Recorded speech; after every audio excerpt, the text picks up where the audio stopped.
Hello students, Dr. Niti here, class 10th NCERT Maths, exercise 5.2, question number 5, part 1.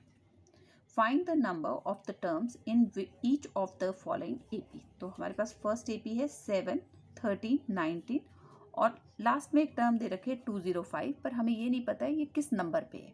तो पहले first term लिखते हैं a equal to 7.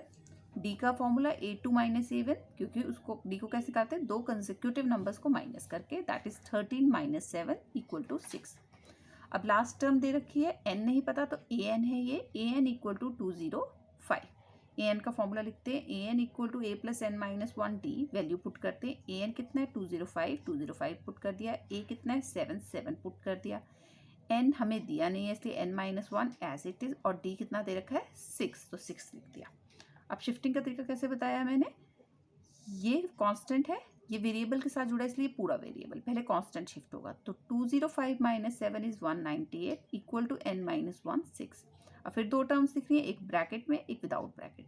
तो bracket वाली तो हो गई वेरिएबल और ये हो गया कांस्टेंट. कांस्टेंट शिफ्ट होगा तो बनेगा 198 upon 6 equal to n minus 1, that is 33 equal to n minus 1. अब फिर दो टर्म्स रहेगी हमारे पास, तो n और 1.